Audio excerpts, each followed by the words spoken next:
Fala galera, estamos começando mais um episódio da Mais Riso Cast com patrocínio da Mais Riso Alinhadores, Seption, juntamente com a Oper Dental e a Dental Adelar, nossos parceiros aí, que nos permite estar sempre aqui levando o melhor da história de sucesso de cada um para vocês. Eu sou Everson Barbosa, fundador e sócio proprietário do Grupo Mais Riso, e hoje estamos aqui com um convidado bastante especial, conhecido aí no Brasil todo, renomado, Dr. Rildo Lasmar. Seja bem-vindo, meu querido. Tudo bem? Obrigado, Everson, pela oportunidade. Quero agradecer a todos que estão aqui com a gente, né? Obrigado por ter me convidado. E a gente que agradece, com certeza aí. Você tem muita história boa para contar aí. São quantos anos de profissão já? São 26. 26 anos. 26 anos. 26 anos dá pra gente conversar umas 5 horas se deixar, né? Tem muita coisa boa. Bastante. Dá. Conta pra gente aí como é que foi o seu começo, como é que a odontologia surgiu na sua vida? Era um sonho de criança? Como é que foi isso aí? Então, eu sou do interiorzinho de Minas, né? De uma cidade bem pequena chamada Bambuí. Bambuí. E lá no interior, não sei se na sua cidade... Você é do interior também? Eu sou interior, sou de Bom Jesus da Lapa, Bahia. Então, em minha cidade, era uma cidade muito católica, né? Não sei se ela continua sendo ainda, mas eu acho que sim. E na época, quando eu era criança, a gente fazia muita novena na rua. Uhum. Então, toda rua tinha uma novena religiosa, né? Então, quase que sempre essa novena existia. Então, cada dia você rezava numa casa. E na minha rua, uma cidadezinha bem pequena, bem no centro da cidade, tinha um dentista que morava em frente à minha casa, tinha um dentista que morava do lado da minha casa, daí 2 casas, tinha mais outro dentista, ainda tinha mais 2 dentistas, são 5 dentistas na minha rua. E para uma cidade pequena era assim muito diferente você ter quase todos os dentistas da sua cidade na sua rua. Na sua rua. Então eu frequentava as novenas com a minha mãe, meu irmão e meu pai, e aí nas novenas a gente ia muito nas casas dos dentistas. E os dentistas eram pessoas bem respeitadas, eram pessoas assim, bem reconhecidas, eram pessoas elogiadas pela cultura, pelo trabalho, né? E pela educação. E como é pequena a cidade, todo mundo conhecia também, então né? eu me espelhei nesses profissionais que eram exemplos para a cidade. Para a cidade. Então, como na minha rua tinha 5 dentistas, eu fui me espelhando neles, né? E cresci querendo ser dentista. E foi assim, né? Minha paixão por odontologia foi a inspiração dos meus vizinhos, né? E a questão de família, você tinha uma estrutura para poder buscar essa faculdade? Como é que era mais ou menos? Não, eu não tinha estrutura para a faculdade. Minha mãe era costureira, meu pai era funcionário público de uma escola simples, mas eu trabalhava. Já estava correndo atrás. Eu com 5 anos, 6 anos, eu era vendedor de picolé. Sempre foi escola pública que você estudou? Sempre foi escola pública. Então eu vendia picolé, eu vendia passarinho, eu vendia peixinho. Então eu ia para a roça pegar passarinho para vender, eu subia na carroceria dos caminhões de manhãzinho, enquanto o caminhão leiteiro ia buscar o leite, né? E aí eu descia nas fazendas, levava arapuca, pegava passarinho e vendia para ganhar dinheiro. Porque minha mãe não me dava nada. Eu via a dificuldade dela, minha mãe e meu pai. Eu via a dificuldade deles, assim, em manter o básico da casa. Muita dificuldade mesmo. E aí, mas eu não me travava por isso. Se acomodou, né? Com isso? Não me acomodava com isso. O que eu fazia? Eu corria atrás dos meus objetivos. Então, se eu queria ter uma bicicleta, eu pegava ferro velho, ia vender o ferro velho para arrumar um dinheiro para comprar uma bicicleta. Eu queria trocar a bicicleta por uma bicicleta melhor. Eu pegava um passarinho, eu trocava a bicicleta, mas a outra bicicleta numa outra bicicleta melhor. Então eu sempre corria atrás. Sempre fazendo uma gambirazinha. Sempre fazendo uma gambira, sempre fazendo uma catira. Na época era catira, né? Gambira também. Mas punha canarinho para brigar, para ganhar dinheiro. Na época era permitido, muito, depois mudou. Era galo de briga. Eu era assim, um cara que não me acomodava e nem parava em casa também não. Eu ia atrás de negócio, o tempo inteiro atrás de negócio para conseguir o que eu queria, né? Então eu queria comprar alguma coisa, eu adquiria alguma coisa da natureza, por exemplo, um ferro velho ou um peixe, eu ia pegar um peixe para vender, ou ia pegar um passarinho para vender, ou mexia com troca de selo, troca de nota antiga, de moeda antiga. Eu fazia dinheiro de qualquer jeito. De qualquer jeito você fazia dinheiro. Já estava com aquele sangue empreendedor na veia. Então, eu tinha esse sangue empreendedor, porque minha família é libanesa, né? Mas eu não tinha, eu não tinha... eu não me fazia vítima, né? Que eu vejo isso aí. Muitas pessoas, sou vítima, e se fazem de vítima da situação. Então, eu não me fazia vítima, sabe? Eu corria atrás sem entendia perguntar. A sua necessidade, sabia da sua realidade e queria mudar ela. E eu não perguntava se podia fazer, se não podia, eu fazia, entendeu? Eu não perguntava pra minha mãe, eu posso trocar isso, trocar aquilo? Não. Tomava manta de vez em quando, mas aquilo era um aprendizado. Sabe? Então, para mim foi assim. Você tinha quantos irmãos? Tem mais dois. Dois. Um irmão e uma irmã, né? Eu sou o mais velho de casa. E aí foi assim, né? Fui crescendo com o aprendizado de trabalho e de correr atrás e conquistar tudo que eu queria. E eu me lembro que com 15 anos... E eu anotava também tudo que eu fazia. Toda catirinha que eu fazia, eu anotava. Você já tinha um gerenciamento dessas coisas? Tinha uma cadernetinha que eu pegava. Troquei a bicicleta Caloi 10 numa bicicleta Sprint 20 marchas. Entendeu? Era assim. Troquei espingarda de chumbim num casal de canarinho em chapinha. Entendeu? Mas sabia quanto tinha vendido, tudo, quanto tinha ganhado, cara, tudo anotado. Tudo, anotava tudo. E eu anotava também o que eu queria, entendeu? Era um negócio engraçado. Que hoje eu vejo as pessoas falarem que é importante, e eu fazia isso aí naturalmente, sabe? Hoje o povo vende isso muito em curso, né? Fala, olha o que você quer, bota uma foto e você já faz isso naturalmente. E aí, todo lugar que eu ia, eu tentava, assim, se eu gastei um pouquinho para ir, por exemplo, na época de adolescência, quando nas cidades vizinhas tinha, por exemplo, festas, né? Festas do Rosário, festas de exposição. E aí eu ia de carona, mas se eu gastasse alguma coisa naquela cidade, eu teria que trazer alguma coisa para vender. Entendeu? Então eu entrava na loja, via uma bermuda lá, eu comprava bermuda e vendia na minha cidade. Entendeu? Então foi assim, eu nunca fiz uma viagem que não me trouxesse retorno, sabe? Então tudo que eu fui atrás tinha retorno, sabe? Eu enxergava uma oportunidade e fazia aquilo virar dinheiro, né? Para cobrir o custo que eu tive naquela viagem. Você nunca perdeu tempo, na verdade? Nunca. Nem nada. Eu lembro que com 15 anos fui para o Rio de Janeiro, pedi minha mãe para assinar para eu ir para o Rio de Janeiro. Eu morava em Bambuí, né? Minha mãe me ajudou. Fui para o Rio de Janeiro, um primo no Rio me recebeu na rodoviária. Aí me ensinou aí em Copacabana a comprar roupa. Fui em Copacabana uma vez só com ele, comprei roupa e fiquei fazendo isso depois. Aí eu ia e comprava roupa com 16 anos, mais ou menos, 16 e meio, montei uma loja, que minha mãe toca essa loja até hoje. Até hoje lá em Bambuí. Até hoje lá em Bambuí. Então tem uma loja lá que com 16 anos eu consegui a representação da Company, da Town & Country, da Yes Brasil. A Company era da mochila que antiga. Era da mochila. Até hoje, daquela né? marca. Então, assim, eu fui atrás e eu não tinha medo de enfrentar um adulto, porque eu era uma criança. Mas eu ia para as reuniões, assim, para os showrooms das marcas, das grandes marcas, chegava lá igual um pirralho mesmo, assim, magrelo, todo descabelado.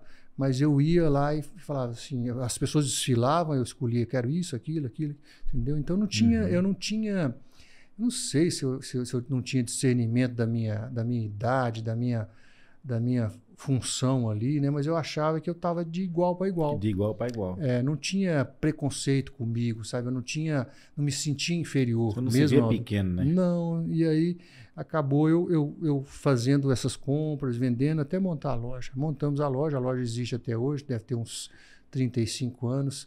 Hoje a minha mãe representa a Arezzo, representa outras marcas lá, e sempre foi muito bom. E essa loja ajudou você a ir para a faculdade? Me ajudou a ir para a faculdade. E aí eu me formei no científico, né? Não sei como que chama hoje, mas você forma o segundo grau, né? O último ano do segundo grau. Aí em Bambuí eu não podia ficar mais. Aí fui para Belo Horizonte. Fiz cursinho lá por 2 anos, que a escola na minha cidade era uma escola pública, e eu também não, por ser muito disperso, nunca fui aquele cara de estudar muito, aquela pessoa de estudar muito, mas sempre tirava nota boa, mas nunca fui aquele cara de muito estudo. Até porque a correria sua também não dava essa dedicação. Eu fui sempre de compreender a matéria, não de decorar. Entendi. Então eu preferia compreender, entender e não decorar, né? Eu era bom na matemática, mas aí fui para Belo Horizonte, fiquei 2 anos lá, não passei no primeiro ano, no segundo ano eu fui passar em Uberaba, cidade de Uberaba. Você estava tentando federal em odontologia? Eu tentava federal. Aí quando eu passei em Uberaba, como eu já tinha uma condição melhor por causa da loja, aí eu consegui. Mas eu fiz faculdade à noite para trabalhar de dia. Então eu fiz faculdade à noite e mesmo no início já arrumei um emprego também, né?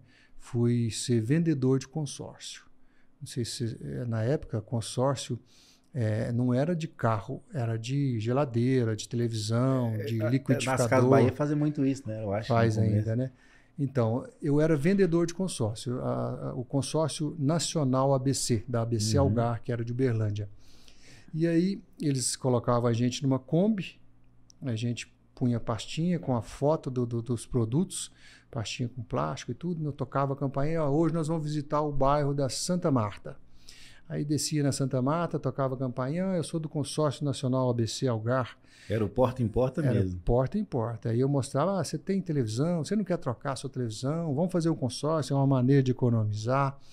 E vendia. E aí eu sei que eu fui batendo recorde, todo mês eu batia recorde de venda, sabe? E veio o plano do Carro 1000. E como o grupo de Uberlândia tinha uma concessionária, e eles tinham facilidade de ter os carros 1000.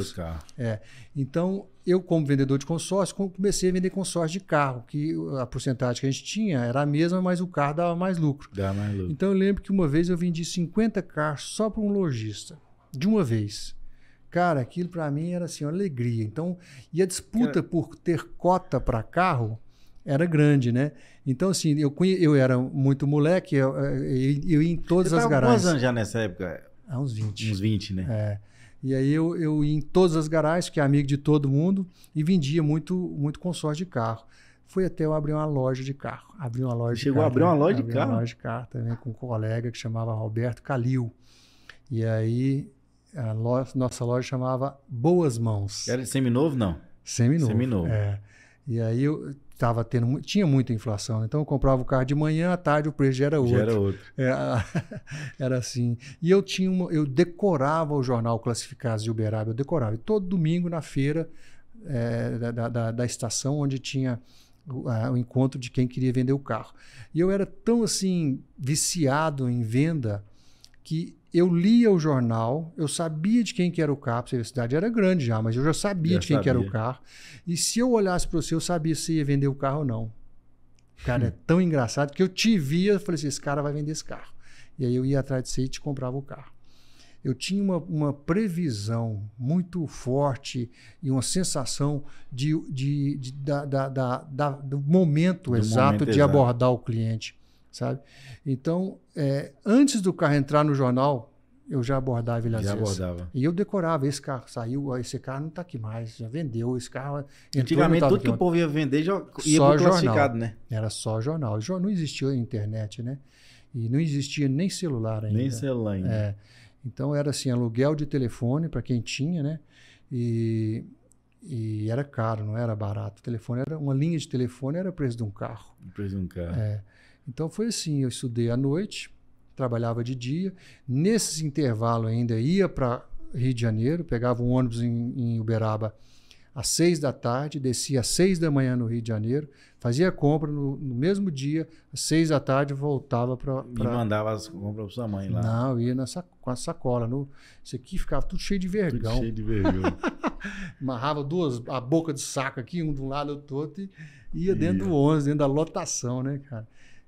Mas era para mim assim, um prazer. Às vezes eu comia um salgado durante o dia inteiro, mas nem fome eu tinha, de tanta adrenalina. De tanta adrenalina. Tanta adrenalina. E sim, Ia em tudo, não tinha dificuldade, não tinha dor, não tinha preguiça, sempre foi assim, né? Sempre. E aí, depois que eu me formei... E foi assim a faculdade todinha seguindo nesse... Faculdade todinha, assim. Eu só me formei porque o plano do Collor, o plano cruzado, não sei se você lembra, ele bloqueou tudo, aí a garagem não tinha mais movimento.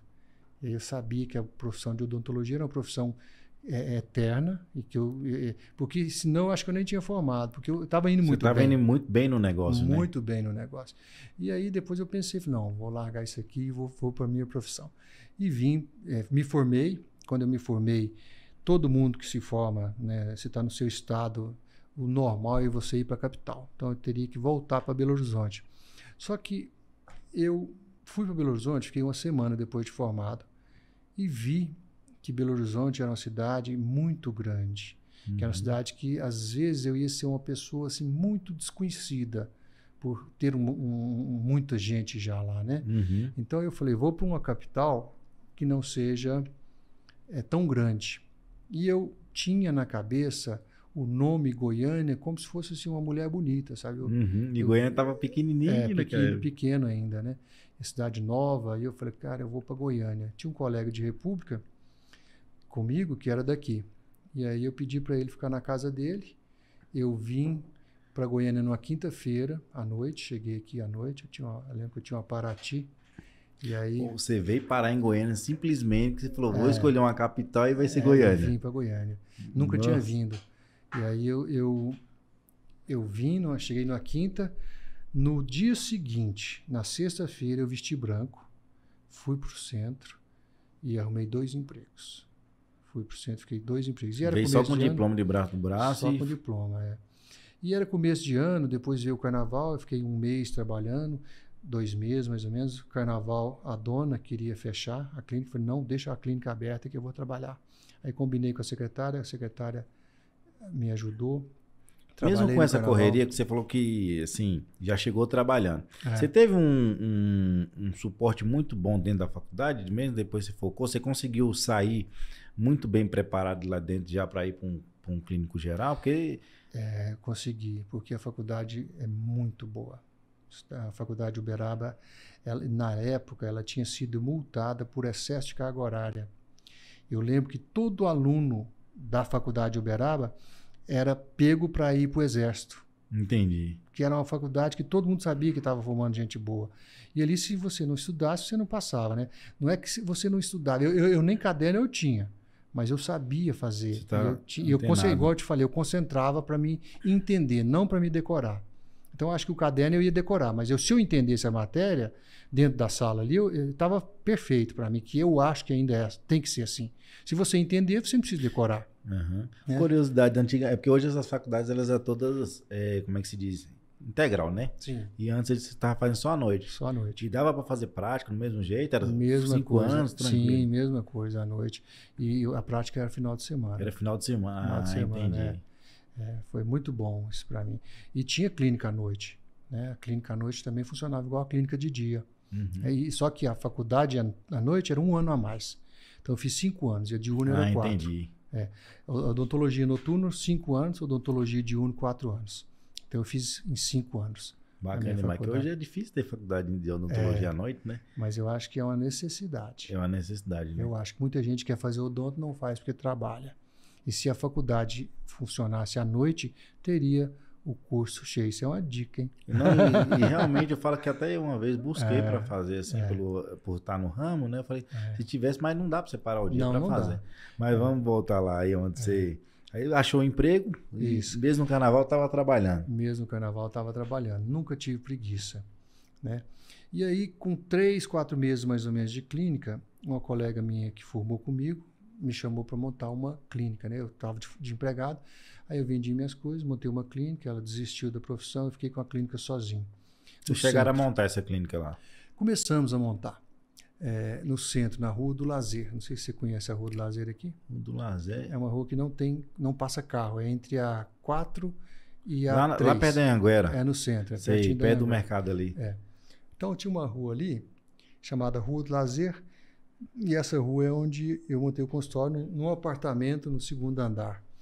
E E aí, nesse apartamento que eu comecei. Como eu não tinha parentes aqui e era difícil para mim fazer a minha clientela com conhecidos, que eu fazia? Eu ficava na rua e fiquei amigo de todos os lojistas da rua. Então, quis tratar de alguns, tratei de alguns e fiz amizade com alguns, eles me indicavam. Pegava também o Classificados, o jornal Classificados, que eu gostava demais de Classificados e não tinha parado de mexer com carro ainda. Não, comprava e vendia carro ainda. E aí, se você estivesse vendendo uma TV no Classificados, que era normal isso, eu ligava para você e falava, estou precisando de uma TV. Mesmo se eu não estivesse precisando, estou precisando de uma TV, você não quer vender a sua TV ou trocar, você não quer trocar a sua TV em tratamento dentário? Eu sou dentista. Cara, troco que visão, com você hein? Sua TV em tratamento. Ou você está vendendo fax, então eu preciso de um fax. Você não quer trocar o tratamento? Ou alguém da sua casa, seu filho, sua esposa, não precisa tratar de dente? E todo mundo precisa tratar de dente. Não existe ninguém. Se eu abrir sua boca, você precisa tratar de dente. Eu preciso tratar de dente. Então, qualquer pessoa precisa tratar de dente. Então, se você oferecer o seu serviço para uma pessoa que está vendendo alguma coisa, às vezes ela tem a dificuldade de vender aquela coisa, é muito melhor para ela se livrar daquela coisa tratando de dente, porque ela precisa tratar. Ela vai precisar gastar isso depois, né? Então, o que acontece? Eu pegava um paciente que eu não conhecia, que nunca ia ser meu, porque eu não tinha nunca visto nem como chegar nele naquela época. E aquele paciente me indicava mais gente. Então, eu fui enchendo a minha agenda. E você ainda pegava as coisas dele e vendia, né? Ele vendia. Foi muito bacana isso aí. E aí, o meu consultório, eu fui enchendo a clientela, mas como eu não tinha preguiça, o que eu fiz? Eu juntei tudo em 3 dias da semana, fiquei segunda, quarta e sexta lá, e vou arrumar outro lugar para eu trabalhar. Aí comprei um outro consultório na periferia, para trabalhar terça, quinta e sábado. Então, eu condensei todos os pacientes em dias menores, menos dias, e comecei a atender em 2 lugares, para ter a agenda todos os dias cheia. Então, foi assim que eu comecei. Meu consultório não tinha no começo secretária, depois eu arrumei uma secretária. Quando eu arrumei uma secretária, a gente não tinha telefone, né? Eu colocava no meu cartão de visita o telefone do orelhão. Aí, que era na rua embaixo. Na rua. Aí tocava o orelhão, minha secretária corria. Consultório do Dr. Rildo, bom dia. Consultório do Dr. Rildo, boa tarde. Às vezes a pessoa ia para o orelhão para receber um telefonema, porque era assim, ninguém tinha muito telefone, né? Então o orelhão era o telefone público mesmo, de todo mundo.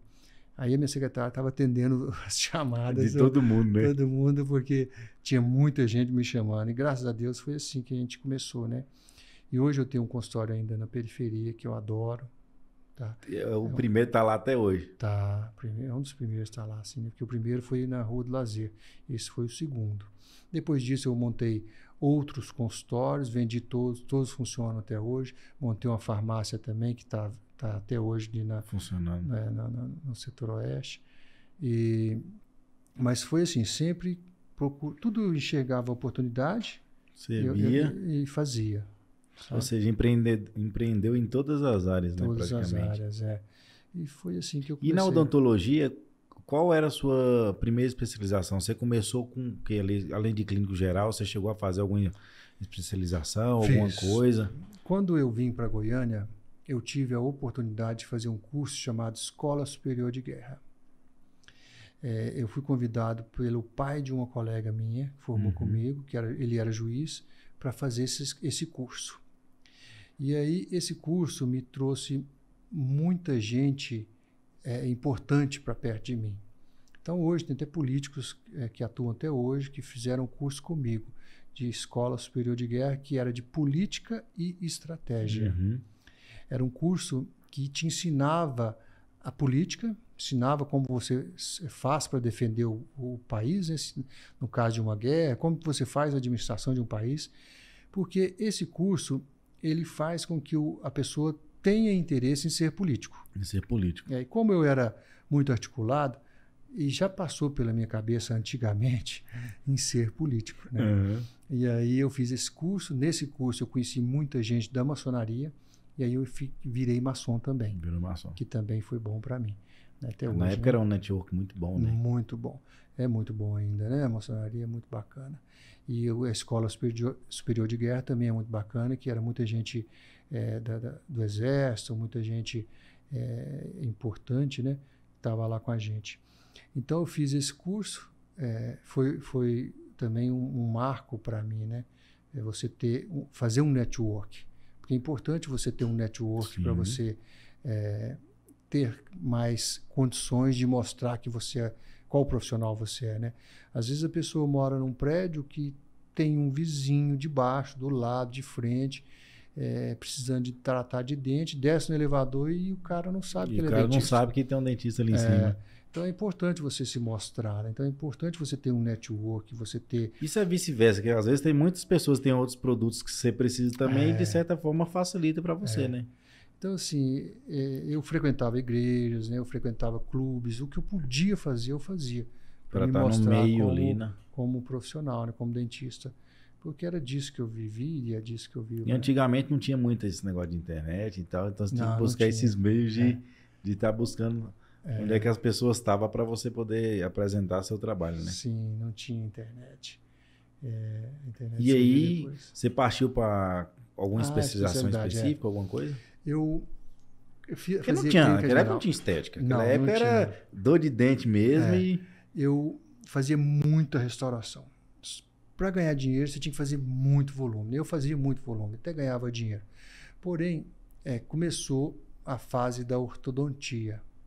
A ortodontia era assim, as pessoas, os profissionais mais bem-sucedidos da odontologia eram os ortodontistas. E aí eu fui fazer ortodontia. Fiz ortodontia. Primeiro eu fiz saúde pública para ser político, né? Porque eu fiz a Escola Superior de Guerra, me atentei para ser político, fiz saúde pública pela UNAERP. Só que foi aqui na Associação Médica.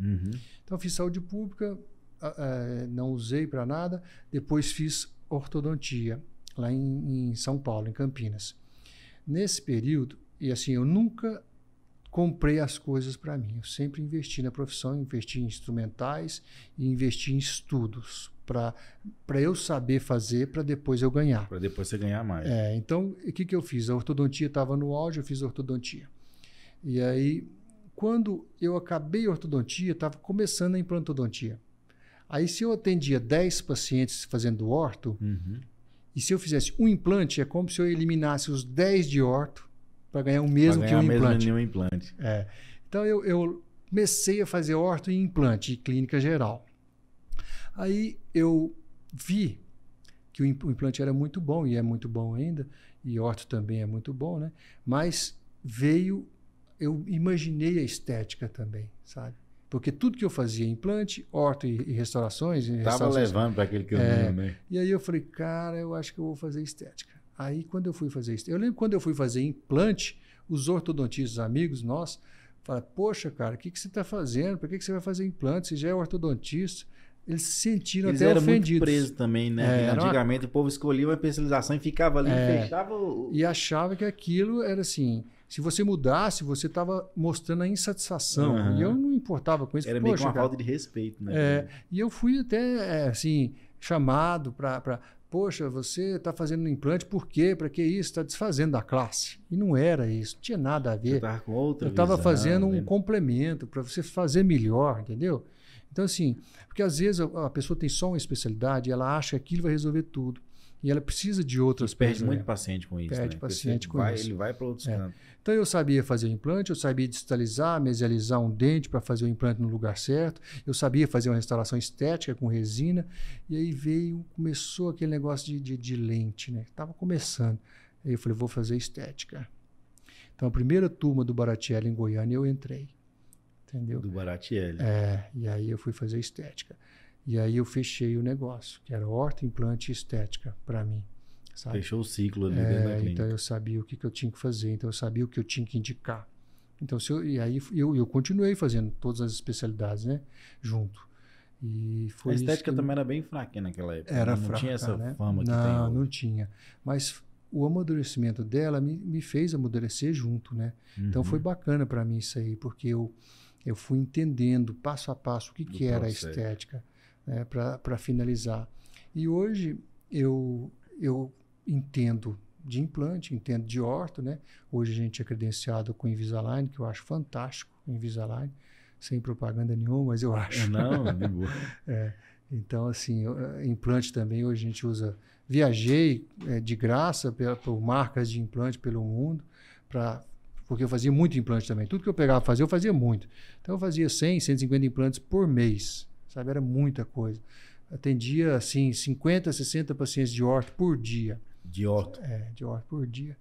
Então, você já estava com as 3 clínicas também, né? E eu, assim, nunca tive limite para trabalhar. Sempre fui no máximo. Mesmo antes da estética, já tinha um pouco do reconhecimento ali do Rio do Las já? Não, eu acho que já. Eu acho que já, porque eu sempre gostei de pôr o meu nome, sabe, nas minhas coisas, né? Então eu fazia uma propaganda numa revista, eu colocava lá minha assinatura, né?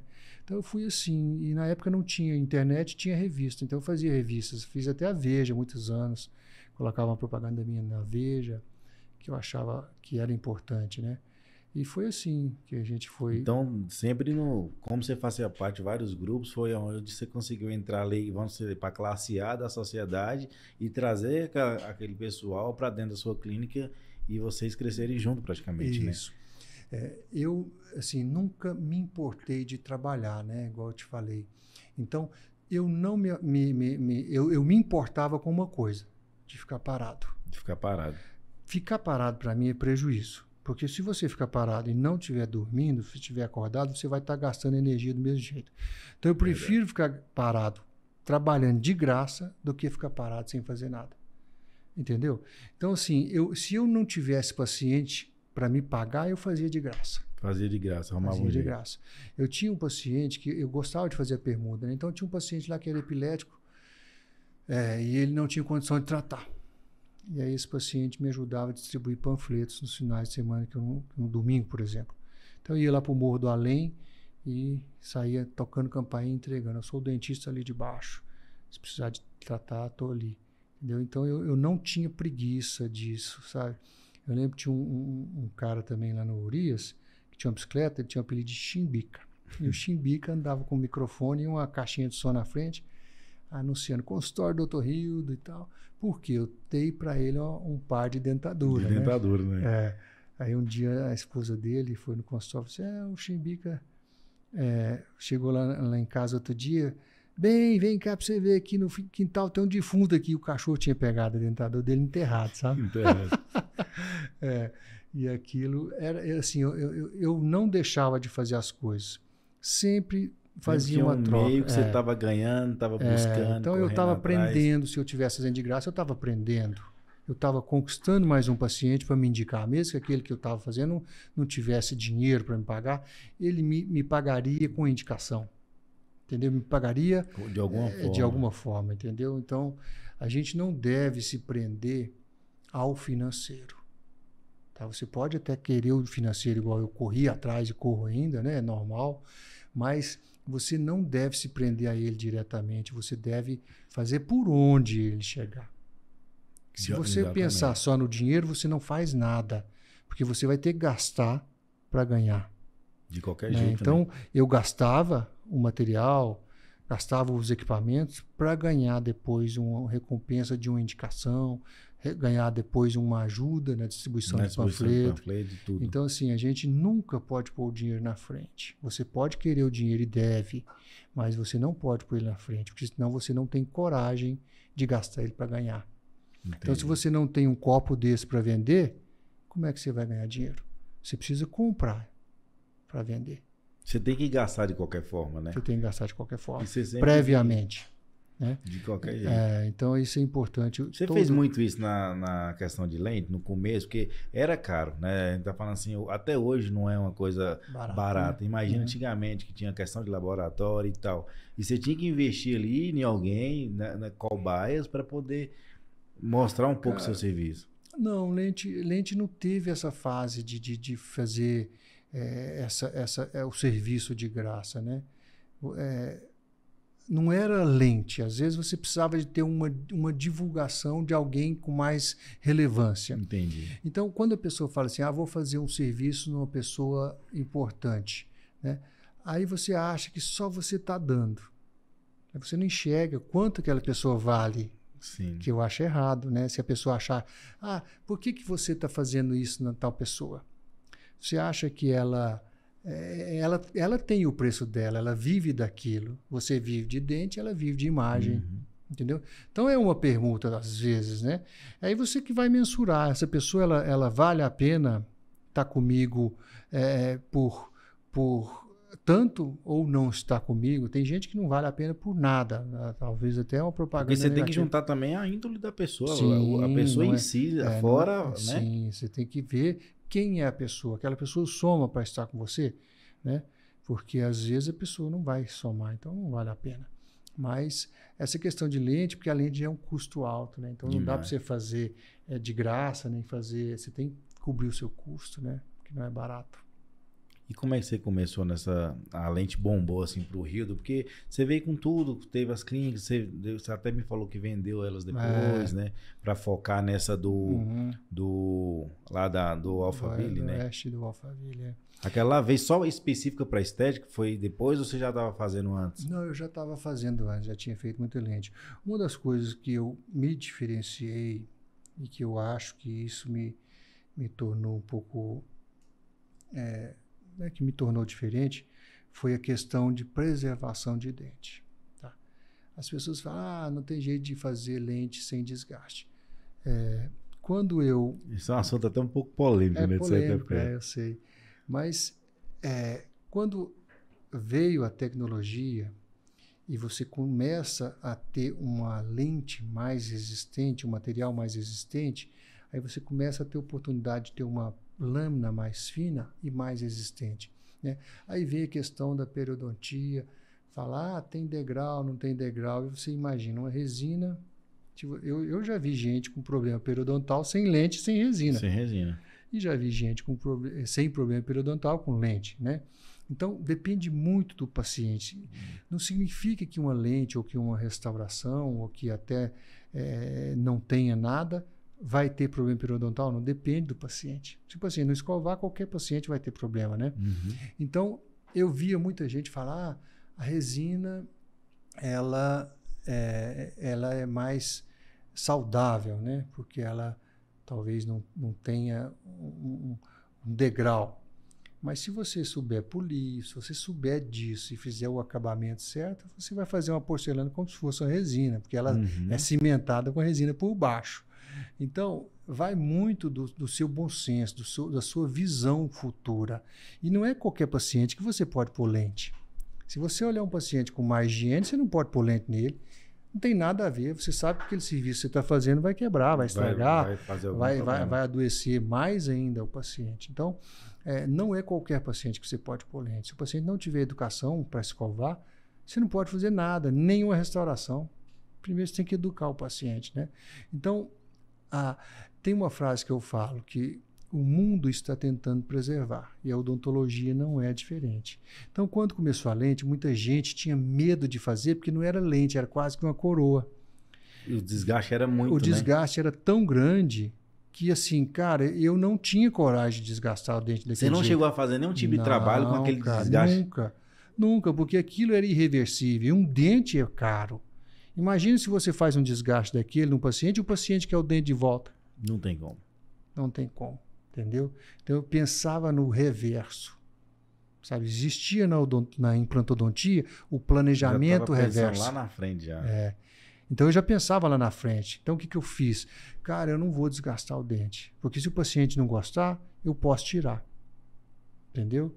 E isso fez com que muitos pacientes no mundo tivessem coragem de fazer. Vou testar. Entendeu? Você foi contra tudo, na verdade, né? Todo mundo, né? Então, assim, contra livro, contra professores, contra colegas.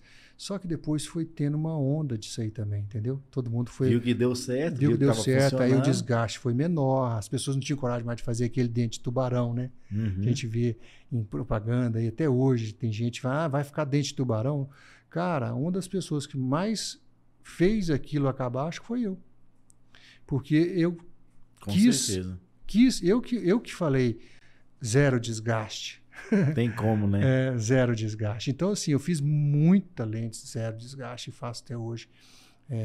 Só que você tem que saber para quem, saber como e quando.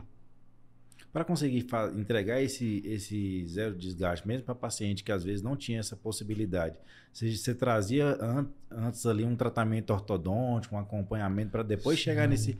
Porque precisa ter esse alinhamento perfeito. Porque querendo ou não, se não tiver um dentinho, um lateral não tiver alinhado, você vai ter que colocar a broca para alinhar com todos. Então você fazia uma prévia disso praticamente, né? Sim, aí veio as outras especialidades, né? Que dando suporte no que você vai fazer. Porque muita gente olha hoje, vê ali, você estou fazendo um paciente de zero desgaste, mas talvez ele já estava com você ali há 2 anos, fazendo um orto, fazendo um tratamento por trás, para fazer a lente aquele dia. É onde entra a orto, né? A orto, né? A periodontia, né? Porque a gente olha, quem olha assim, fala assim, mas o doutor fulano está fazendo zero desgaste, o outro está fazendo com mínimo, ele acha que o paciente chegou, e do jeito que chegou, vamos fazer a lente de 7 dias está pronto. Porque hoje tem essa questão da agilidade, todo mundo está querendo o trem muito rápido. Né?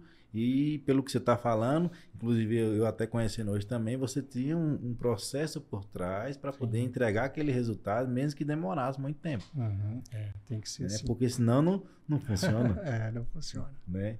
E assim...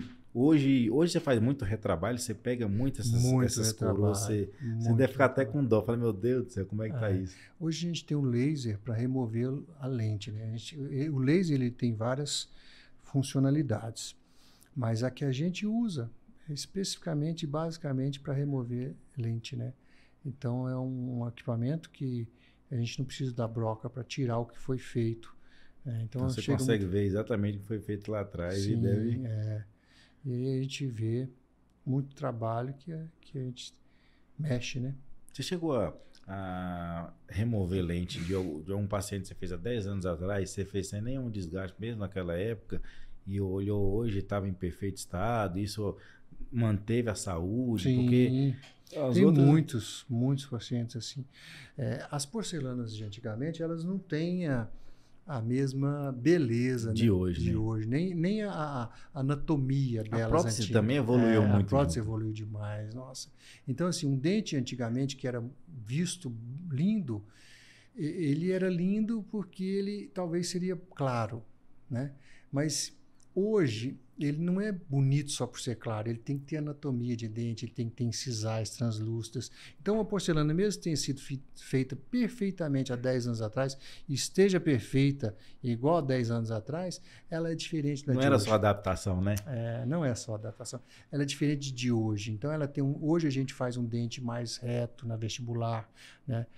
Não é mais um dentinho redondo, né? Então você tem uma anatomia de um lateral diferente do que era antes, né? A incisal é mais fina, você tem uma maquiagem na ponta, ou ela é estratificada, né? Então, a gente tem um trabalho de beleza de hoje diferente da de 10 anos atrás. Aí você buscou todo mundo para falar, vamos melhorar, vamos trocar, que hoje a qualidade é outra e tal. A gente mostra, né, esse paciente, porque o próprio paciente, ele também quer mudanças, mesmo que ele esteja satisfeito, ele quer mudança. A pele dele muda, o lábio muda, o nariz muda. Então, às vezes, o cara quer mostrar mais dente, que o dente tá curto hoje, porque o lábio desceu. Né? 10 anos é muita diferença. Né? Sim. Então, a pessoa mudou, ela pôs o lábio, ela preencheu o lábio, que antes também não tinha preenchimento. Não tinha isso, hoje tem a harmonização que então, vem. Aí preencheu o lábio, acabou, cadê o dente? Sumiu, o lábio já desceu, ela alongou naturalmente, né? E ainda preencheu o lábio, como é que faz agora? Não tem mais dente, tem que trocar, né? Tem que melhorar. E outra, é uma restauração. Às vezes ela vai quebrar uma pontinha. Às vezes ele vai ter uma cárie que é na oclusal e que aquilo ali está perto da lente, mas você entendeu? Já faz um canal. Então aquilo não é que ela tem que ser eterna. A lente até fala que ela é eterna, mas o dente não é. O dente não é, gente. Então o material é eterno. Você vai jogar ele na natureza e não vai estragar. Mas o dente não. O dente não é eterno. É igual a gente também não é. Então, assim, eu não vejo problema nenhum em trocar. Eu vejo que é uma evolução e um entendimento e até uma atualização. Meio que faz parte do processo, né? Faz parte do processo. Eu falo assim que até a gente que começou, a lente que eu entreguei quando eu comecei é totalmente diferente da qualidade que a gente entrega hoje. E com certeza daqui de 5 anos para frente vai ser melhor. E vai mudando, né? Por exemplo, antes as pessoas que não tinham cabelo tinha maior dificuldade. Hoje todo mundo faz implante de cabelo. não tem nada a ver, é uma evolução, né? Então, só porque você não tinha, você não pode ter, você pode ter, né? E não significa que quem não tem, tem que ter. Sim, depende de... Depende da pessoa, né? Hoje tem estética pra tudo, então Pra assim, tudo, tem gente que gosta de mais, tem gente já que não gosta de menos. Tem gente que não gosta, né? Aí é de cada um, né? É, de cada um. Uai, isso é bom demais. Mesmo dentro da clínica lá, eu tive lá, conheci a clínica do Alphaville lá, ver a estrutura que você colocou, o que você entrega para os seus pacientes. Inclusive, você coloca até marcas suas em outras coisas. De onde é que surgiu essa ideia de levar o Rio do Lasmar para um perfume, para alguma coisa? Isso é só dentro ou você trabalha isso forte fora também? Não, a gente tem uma empresa de cosméticos, né? Uma indústria de cosméticos. Tem uma indústria? Tem uma indústria de cosméticos. E aí a gente produz algumas coisas, né? E uma delas é um perfume com o meu nome. E é isso, assim, tudo que eu gosto de colocar o meu nome porque marca. Então a gente tem um nome na água, né? A gente tem um nome no espelho, né? Tem um nome no carro, né? Porque eu vou para academia, só vou com camiseta com o meu nome, entendeu? Então, assim, é uma paixão que eu tenho, sabe? Com então, certeza. Eu acho que eu transmito essa paixão quando eu ponho o meu nome à cara a tapa, né?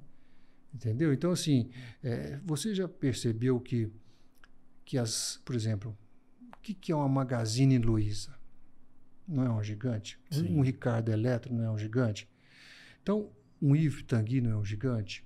Então, eu vejo que quando a pessoa põe o nome dela no negócio, ela honra o nome dela. A paixão é diferente, né? A paixão é diferente. Porque se você é um desconhecido com um nome genérico, aquela luta sua, ela é diferente. Entendeu? Mas quando você põe o seu nome ali, cara, ali você está pondo você. Então, assim, eu sempre pensei isso, né? Porque você se diferencia do mercado que não quer assumir a responsabilidade. Até porque talvez não entrega tanto ao ponto de entender o cara quer, no final de semana, fechar sexta-feira e ir pro rancho sábado e domingo, certo? E aí liga na clínica odonto alguma coisa, e aí não sabe quem que é o dono, não sabe quem procurar, tá tudo fechado, não tem um telefone na porta. Você entendeu? Agora, se você for lá, o seu nome, Rio do Lasmar, tá meu celular lá. Se você me chamar no Instagram agora, você vai ver que o meu celular tá lá. O meu particular só tem um número. E eu respondo. Hoje, eu respondo. De madrugada, qualquer hora. Qualquer um que me chama, tá lá, eu respondo. Porque eu sou o responsável pelo meu nome. Entendeu? Então, quando a pessoa... Isso não se terceiriza, né? Não se terceiriza. A sua responsabilidade é sua. Então, se você coloca o seu nome, você está afim de trabalhar, de ir para a luta. Agora, se você coloca um nome genérico, aquele nome genérico te protege para não ir para frente. Te protege, talvez, de um processo jurídico, tudo, mas ele te protege também e te bloqueia. E te tira a responsabilidade, né? Então, mas se te tira a responsabilidade, te tira lucro também. Exatamente. Porque o paciente vai procurar o profissional, o dono, certo? Tira a credibilidade, né, do negócio. Você tem 100 mil para gastar. Você vai gastar numa clínica genérica ou você vai gastar num cara que tem nome ali? Com certeza. Você não vai naquela clínica, porque naquela clínica genérica você vai fazer assim, ó, você vai girar ali. Quem é quem? Qual deles é o dono? Agora, se você for num cara com um nome só, você vai botar o dinheiro ali. Porque você sabe quem você vai buscar para responsabilizar ou também, né? É isso. Agradecer. Eu acho que é assim. Sempre foi essa visão do Rio, né? Às vezes, muita gente, talvez... Eu, pelo menos, é a primeira vez que eu tô ouvindo, já busquei história, eu não achei. E muita gente pergunta assim, qual é o segredo do sucesso do Rio do Lasmar, né? Na odontologia. Eu acho que essas perguntas você já até respondeu com tudo isso. Assim, às vezes a gente tem um pouco de diferenciação, mas essa diferenciação ela é livre para qualquer um, sabe? Não sou eu, não tive sorte. É porque, igual eu falei, eu não tenho preguiça. Tá? Eu acordo cedo, vou para academia, né? Mas eu entro no consultório, eu não tenho horário de almoço, entendeu? Nem para sair. Muitas vezes, quase que todos os dias, o paciente está na minha cadeira, eu vou na cozinha, engulo e volto. Certo? Então, assim, eu não tenho preguiça para trabalho. Meu nome é trabalho. Né? Então, às vezes, a pessoa quer parar para almoçar, parar para cochilar, parar para ir no médico, parar para cortar o cabelo, você está entendendo? Parar para fazer um exame. No contexto. Ele quer parar para jogar tênis, ele quer parar para ir numa festa, aí no dia seguinte ele está de ressaca, entendeu? Então, assim, se você quer alguma coisa, tem que pagar o preço daquilo. Tem que levar muito a sério isso tudo. Sim, a profissão tem que ser levada a sério. Senão, nenhuma profissão, não é odontologia, mas nenhuma profissão vai para frente.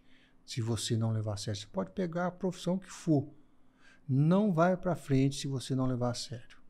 Qualquer profissão, qualquer. Isso é uma coisa que você faz desde pequeno. Igual você falou, você anotava um trenzinho que você trocava, pequeno. ou seja, você já estava levando a sua vida a sério. Sim. Há muito tempo. Eu tenho uma caderneta que eu e minha esposa, nós estamos juntos há 33 anos. Desde os 17, 18 anos nós estamos juntos. Que bacana. Conheci ela no cursinho em Belo Horizonte. E eu já está comigo até hoje. Nós temos um casal de filhos, né? Tem o João que se forma agora em odontologia e minha filha que está fazendo 15. Mas nós temos um caderninho lá que eu escrevi assim: troquei o Fusca verde 77 por um Fusca bege 80 e voltei tanto. Entendeu? Era assim, sabe? Eu tenho narrado cada negócio. Você tem essa história todinha lá hoje. Se você olhar, você consegue ver toda a sua história financeira cara, e bacana. conquista nesse livro. Ixi. E é bom, porque você vê o planejamento, você vê como que foi, né? Então o Rio do Lasmar hoje, depois de tudo que conquistou, tem algum sonho? Tem alguma conquista que você precisa chegar ainda na odontologia? Como é que você vê a odontologia daqui para frente? Então, como é que você se vê também? Hoje nós estamos com 3 clínicas aqui, uma em São Paulo, né? Então a gente pensa já estamos franqueando com a franqueadora nossa, penso em crescer mais, né? E agora a gente está indo para uma clínica nova com 1.800 metros. É uma clínica que vai ter tudo, né? Eu lembro que eu tinha só odontologia, aí depois eu uni com a estética. Que lá o Instituto hoje já é a união dos dois, né? Já. Só que agora nós colocamos spa. Um spa também. Também junto. Além de spa, colocamos implante de cabelo. Então vai ter uma clínica bem completa. Tudo para saúde, tudo para estética e para relaxamento agora. Que bacana. Então esse é o próximo passo de vocês. Já está acontecendo, né? Já está acontecendo. Bom demais. Sim, deixa um recado, né, para quem está começando, para assim, um resumo para quem está assistindo de tudo que você falou, do que você vê como de odontologia hoje. É uma força aí para, com certeza, pode nos inspirar tanto, né? Eu vou dar um recado para os colegas iniciantes, né? Que não tenham preguiça de se darem. Se você acha que uma restauração não está bem feita, você pode ter certeza que ela está mal feita. Então não tenha preguiça de concentrar nela e fazer ela bem feita. Porque se você não tiver certeza que ela está bem feita, você pode ter certeza que ela está mal feita. Que ela está mal feita. E não tenha preguiça. Não tenha preguiça de trabalhar. Tá? Não tenha preguiça de conversar com o seu paciente. Não tenha preguiça de conversar com quem está do seu lado, na fila do banco, na fila da pipoca. Onde que você estiver, fale com as pessoas e fale que você é dentista. Porque ninguém vai adivinhar se você não falar. Né? Então, participe de jogos, participe de clubes, participe de igrejas, né? Faça o seu network, porque é ali que você vai gastar com eles e eles vão gastar com você também. E se o dinheiro não girar, você tem o dinheiro está ali dentro do banco, ele não serve para você. Ou está dentro da sua casa, no cofre, não serve para você. O dinheiro tem que circular. Então você vai circular o dinheiro gastando no lugar certo, e aquele lugar que você gastou vai retornar para você. Né? Então não tenha preguiça e façam tudo com o coração, sem pensar no dinheiro, que o dinheiro vai vir de qualquer jeito. Dobro. Você falou de uma coisa totalmente diferente de hoje, que hoje todo mundo acha que vou começar, vou tirar foto, fazer um vídeo bonito, vou publicar no Instagram, vou patrocinar, e você está indo de um jeito totalmente diferente, que na verdade é o que funciona. Você o que alimenta funciona. alguém, que alguém te alimenta de volta. Certeza. E você vai embora na vida. A gratidão, ela é um espelho, tá? Se você agradece o paciente por estar com você, ele também vai te agradecer por você estar com ele, né? Então, você tem que ser grato à oportunidade de estar com alguém na sua cadeira. E mostre para ele essa gratidão, que ele vai te retribuir. Com certeza. É isso aí. Eu queria muito agradecer a oportunidade que você me deu de poder contar a sua história, de ouvir um pouco sobre essa questão de empreender, de buscar, querendo ou não, até pra gente que já está na luta aí, com certeza sai motivado a cada história que a gente ouve aqui. Muito obrigado mesmo, parabéns pela sua história, viu, que é muito bonito e com certeza tem muito o Brasil pela frente ou até o mundo, né? Você brincar, que você não gosta, você não para, você não descansa. Obrigado, gente. Obrigado, Everson. Obrigado. É isso aí. Vou agradecer mais uma vez aos nossos patrocinadores, né? Que é a Open Dental, juntamente com a Seption, e a Dental Adelar e a Mais Riso Alinhadores. É isso aí, pessoal. Se você gostou, foi um prazer aqui ter o Dr. Rildo Lasmar com a gente. Deixa um comentário, me fala o que você achou dessa história dele. Com certeza motivou bastante muitos de vocês aí. E não deixe de dar seu like, de compartilhar, de comentar e se inscrever no canal para cada vez mais que a gente trazer pessoas incríveis, você receber de primeira mão. Um abraço e até a próxima!